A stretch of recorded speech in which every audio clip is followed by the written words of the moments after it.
What's happening, guys? Jake Burns live again. We're here on a Monday night. We're here to talk about a myriad of different things around the draft, but really still kind of talking about building the Browns because it's so rare for insight to be given the way that insight was given. And I particularly find this whole string of decisions that the Browns made really interesting. And we're going to call some attention to our show, our draft show, to talk about a little of where we were right in this whole thing because – you know, Steven puts in a ton of work, and we're going to have on here Browns Mock in just a moment. You know, it's going to be a little bit wonky because we're going to be on the screen and then also on the screen. It's going to be like inception of draft conversation here. But we're going to talk about a little bit of what we were right about and why we put in the time that we put in, specifically Steven, who puts in a ton of time, a ton of work, and I just kind of have conversations with him about him. I did get a new haircut. Somebody noticed. My wife took care of my haircut. Anyway, it was pretty ugly before. Yeah, what I want to talk about is where we were right, because I think there's a lot of study that goes into this, and you guys devote your time to listening to us talk about it, and we want to prove that we do have a feeling of what we're talking about. So I'm going to welcome in Browns Mock, Mr. Stephen Thomas. How are you? I'm good. I'm in awe of the new haircut. If you can improve it a little bit more, it can be in the same league as your glorious beard. It's not quite there yet, but it's young, so it has developable traits, I think. It's a face for radio. It's what I always say. You know, the cliche. I'm the golden boy for that cliche. So yeah, I get free haircuts. The wife is fantastic at her job, so I take advantage of that. You know, so get a little perk here and there. But Steve, what I want to ask about, man, as we kind of get into this thing is your takeaways of building the Browns, because I think it's a rare view inside what goes on draft night. I mean, as far as the communication goes, the process goes, it was crazy to even see them preparing Andrew Berry for the idea of his wife being in the midst of labor and having those things. So, like, you know, what were your takeaways that you kind of want to put on the airwaves here? Yeah, right. I mean, they had a backpack apparently with a battery pack and all kind of a router that he would carry. Boy, I mean, husbands have done some stuff while their wives are in labor that the wives hold over their heads for years and years and years. But I think he would have been the grand champion. I mean, as much as she would have understood, it would have been like, really, you're talking trades with the Panthers while I'm okay. You know, he would have never won an argument again the rest of his life. But no, I'm with you. I was surprised how much they showed. And obviously they were very careful with their editing and everything, not to give away anything. We never saw anything in the background, no accidental shots of the board or, anything like that. But I think the raw emotion, especially for the JOK pick, I think they were as shocked as we all were that he was in that range. I don't think they ever expected him to get there. The impression that I got from the conversation they had on there was that they thought excuse me, maybe somebody they liked, had graded day one would fall into the range of the 40s or something like that. But A, I don't think they thought it would be JOK. And B, I definitely don't think they thought whoever it was would fall past 50.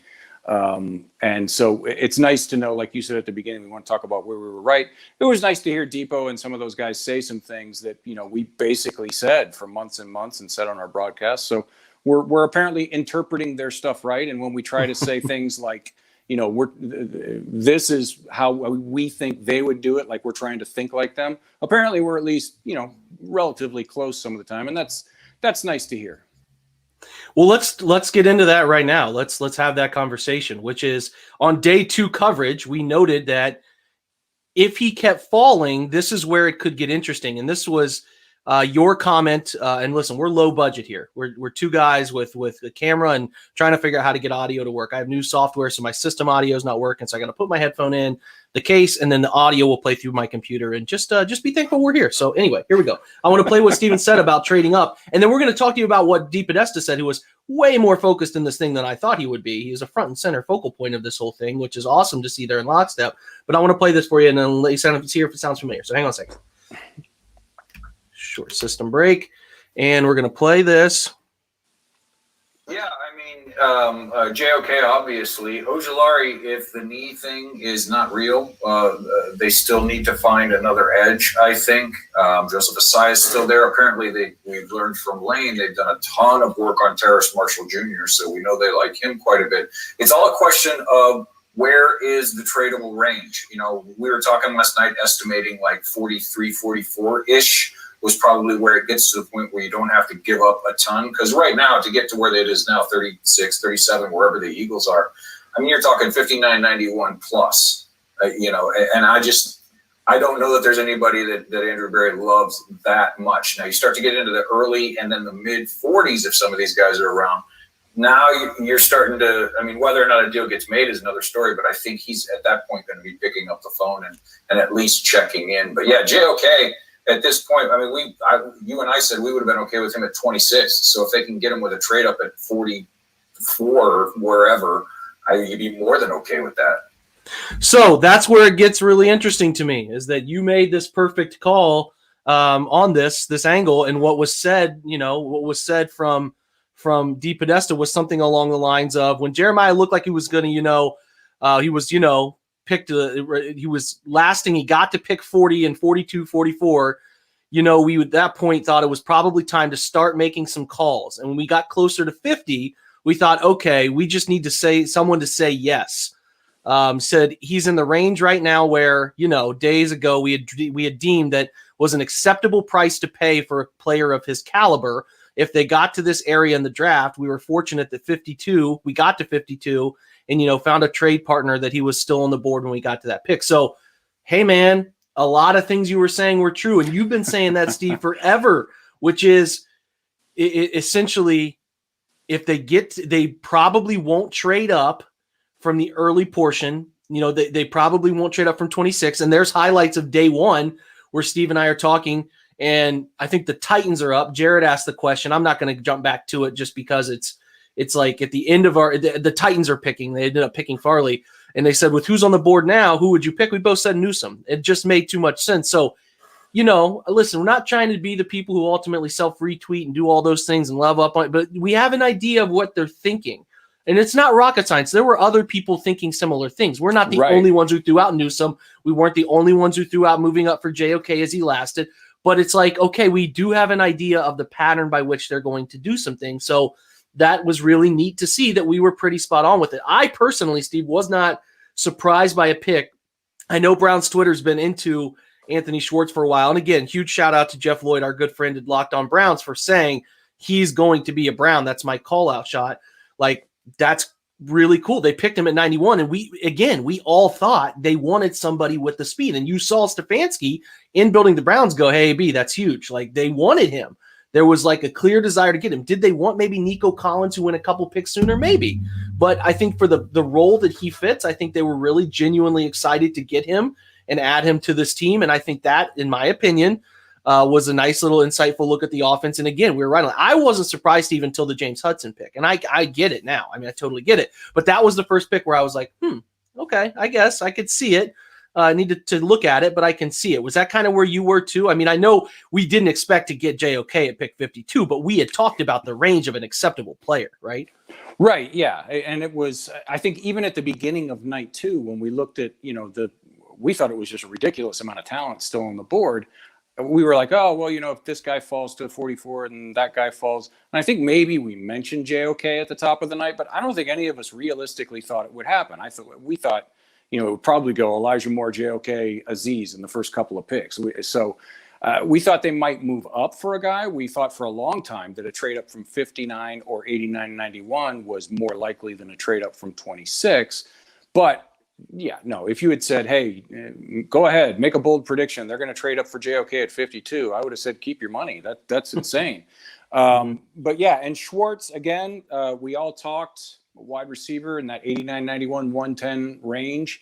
And I think mostly the reason that we were surprised, if that's the word we want to use, by Hudson is that for months we had said, yeah, they might take a lineman, but probably later, like a developmental. We were thinking like 169 maybe, or 211 was probably more, because we were so focused on getting another corner or adding a safety. We wanted to add, in those first 4 or 5 picks, we as fans wanted them to add at least 2, maybe 3 defensive backs along with a couple defensive linemen. So we just really didn't even look that hard at the offensive linemen in that range. But like you said, I knew his name. I knew very little about him, so I was kind of surprised by the pick.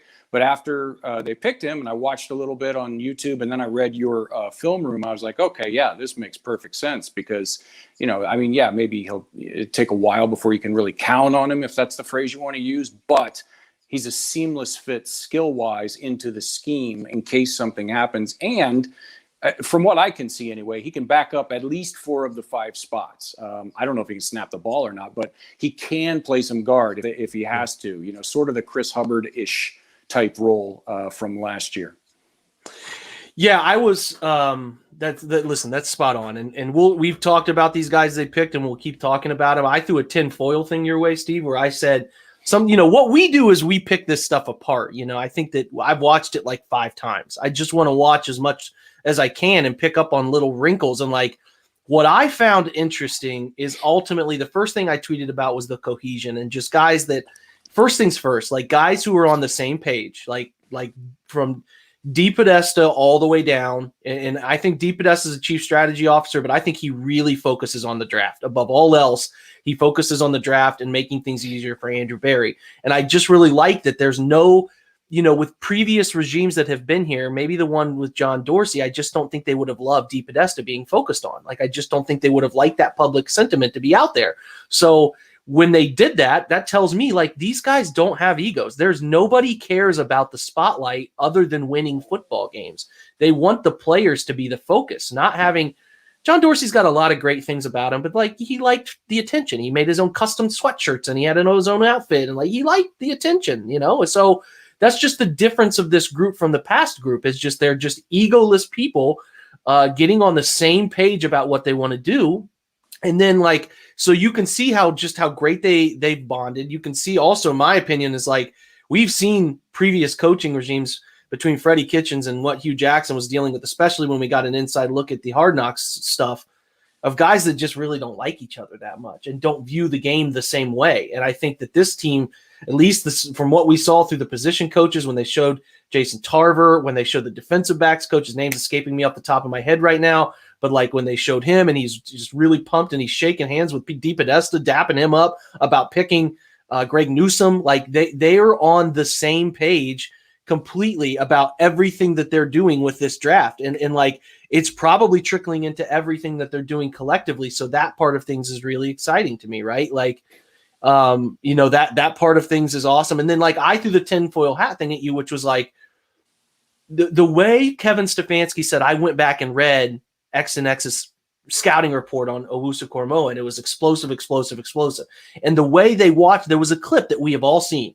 I think JOK lights up a swing pass against Florida State or something along those lines, maybe Louisville, there's a couple of these plays he had where someone doesn't see him coming and he just lays a shoulder into him. And like Joe Woods saw it and was like, boom, like almost like he'd never seen it before. And I thought to myself, okay, maybe he's either pumped about it's draft night and this is the guy we're getting and boom, look at that hit. Or B, do they scout as much from the coaching side as we think they do? I don't know. So I was like, okay, has Kevin not really talked to enough people about this? Is he really like, are they really making sure their coaching staff just focuses on who's there and how you're going to get better in the year ahead? And it's more, we want our scouts, our GM, our player personnel, Glenn Cook, our assistant VP or our VP of I cannot remember what Queesy's name title is. It escaped me last night. It's escaped me again today. Football operations. Operations. Do they want those guys being the people who are truly focused on their draft board? Because if you hear Kevin Stefanski talk, he always says kudos to AB and his guys for how they handle the draft board. So like what I'm getting at is I'm not saying they draft JOK or they draft Greg Newsome without going to Joe Woods and being like, hey man, what do you think of this guy? They're getting his opinion, but maybe they're not as involved as people think they are. Where we study them all and we see all of it, maybe they don't ultimately study them really deeply and they get, hey, give me 15 clips, give me 15 clips of JK. I just want to see him from some scouting director or something. You know what I mean? So I don't know. I would just be curious. They could be playing it up for the camera, which is fine. That's completely normal. But I just would be curious how much time those guys, the coaching staff, the leaders of the coaching, the OC, DC, head coach, special teams, how much time they spend truly scouting these guys. Or is it truly the scouts, Andrew Barry, and those guys? Because that's just an interesting thing to me. I just kind of threw that tinfoil hat theory at you last night, and I thought your response was great. So go ahead and share. Yeah, I think you're a little tinfoily on that they don't look at them that much. I think it does. There's a good chance it tilts more towards the analytic people, the Andrew Barry and his team and the scouts and all that kind of stuff, because that's what they're there for. That's the main focus of their job. Kevin and Joe, the main focus of their job is coaching, obviously. But I mean, obviously they're heavily involved in all that stuff. I think the reaction was more just excitement, to be perfectly honest with you, because I mean, we're all football fans. They're football fans too. They're coaches. They're involved at a level we can't understand, but they're still fans. They like the game or they wouldn't be in on it. I think what you were saying before, though, to go back to your thing about the egoless building, I think it's an extension of what we saw last year. Because, last year for so many reasons was a unique situation, and for a first-year GM and head coach to handle it the way they did and have the success that they did is pretty astounding. But we saw through the course of the season, and you and I said this on the pod a few times. Many people said it on Twitter. Kevin, when things went right, he deflected to the players. That's all. The players doing this, the players that get the credit, the players this, the players that. When things went wrong, he took the blame off of his players. And I think that's an extension of what we saw in this episode of Building the Browns. It's just a mindset that I don't care who gets the credit if we're stacking W's, because if we're stacking W's, there's going to be enough credit to go around for everybody. That's what's best for everybody. If everybody wins, I don't care if I'm the guy in the spotlight, What difference does that make? And I think if you have a whole building of people like that, you can have a draft night like they did, because one of the things that I noticed was, except for, oh my God, I can't believe it's JOK, I think they were genuinely surprised by him being the guy that fell. I think they thought somebody would, but I don't think they thought it would be him. But outside of that, there was excitement, but no surprise. Anyway, there was no no, we like this guy. There was you didn't have to talk anybody into it. You didn't have to, it was every single person that came out of their office was just like fired up, like we were on our couches. And so that, to me, like you said, it promotes and it looks like there's a lot of cohesion. And if you're all rowing in the same direction, the boat gets there faster, man. So, I'm with you on all of your points. I just think I would not go as far as to say maybe they haven't scouted them as heavily as we have. I would say that maybe the other side, the scout side, the analytic side, the nerd side, if that's the one you want to use, maybe they scout more than the coaches do, because the coaches have to worry about their coaching, if that makes sense. It absolutely does. I definitely think there's going to be split up. They can't scout all these guys. They just can't. Their job is It's not impossible. to do that. Their job is to prepare the offseason, prepare for OTA minicamp with the rookies coming up, prepare for the other OTAs when the guys get there, the mandatory minicamps, everything. There's so much on their plate that they can't. I am sure in their free time when they're sitting around, hey, hey, AVP, come in here, man. Let's look at some wide receivers. Let's talk about some guys we would like who fits our system. There's meetings. I just would love to get details on how they do that. I don't know what they'd be willing to share. Probably not a ton, but just getting input on how they go about it, the meetings they have, how much scout influence is there would just be really fun to me. It just would be a great thing. And maybe they do. Maybe they've done a great job with sharing so much that maybe they do ultimately end up doing that. That exercise and giving us more insight on that. So we're going to shift gears. We have a draft show coming up, we just had the draft show. We have a schedule show. They're going to release an NFL schedule with an extra game this year just for fun. They're going to release it, and we're going to do a show looking at the schedule when it comes out specifically, and we are going to talk about the picks the picks the NFL makes for where they put the Browns and what time. There's some rumors that we have heard at the OBR about a potential prime time trip to Kansas City on week 1, maybe a Sunday night game, something like that. We have heard. But anyway, I know that the Cleveland Browns and hosting site Nathan Zagura, who we love, who's been great to me and great to all of us, is doing their own show. And that's great. If you want to join them, that's cool. We are also going to do one simultaneously where we talk about the schedule, look at it, wins, losses, predict what we think is going to happen, because why wouldn't we just go crazy and predict things 5, 6, 7 months out from the season? But we're going to talk about some things that are going to be fun. They're going to have games and the bright lights, and we want to talk about them. And hopefully you guys will join us and throw some questions and your own comments into the whole thing. And I just want to talk to Steve real quick because I'm not sure I'm going to get him before the draft.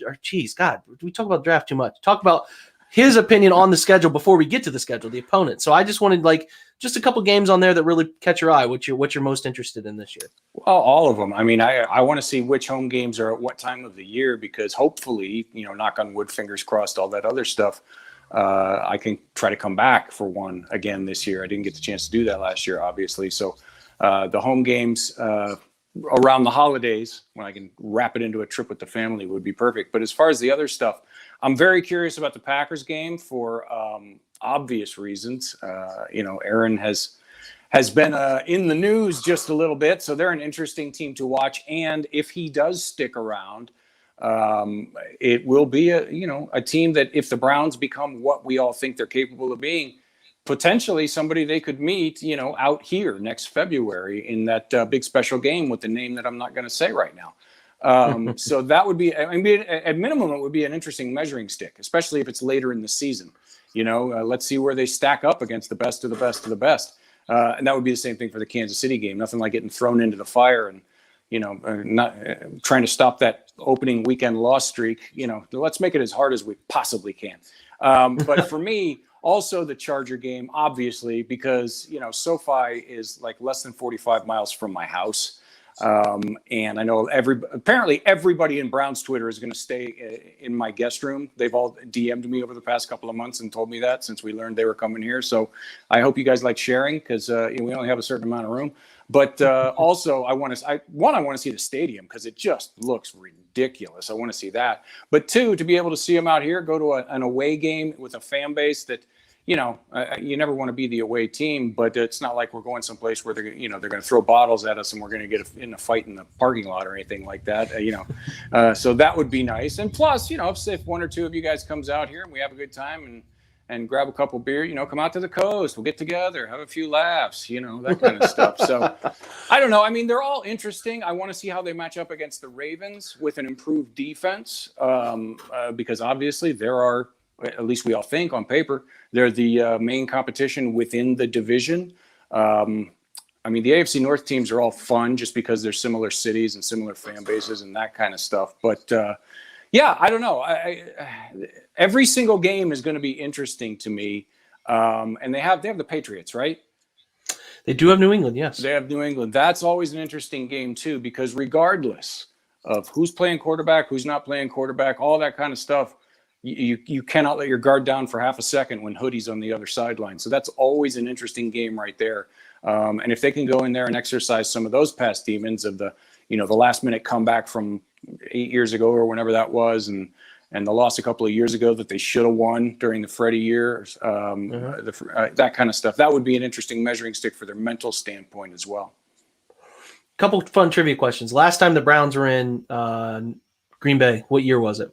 Oh, 1980. No, those guys get too crazy. They went to these two teams. I was curious the last two times they went to Minnesota and Green Bay. They went to Green Bay and both Green Bay and Minnesota in 2013. So that was the last time they were there. They beat Minnesota 31-27, and then Green Bay beat them. They beat them in OT 27-21. No, that was 2017. They beat the crap out of Cleveland that year, 31-13. I have no recollection of Cleveland playing in Minnesota that season, 2013.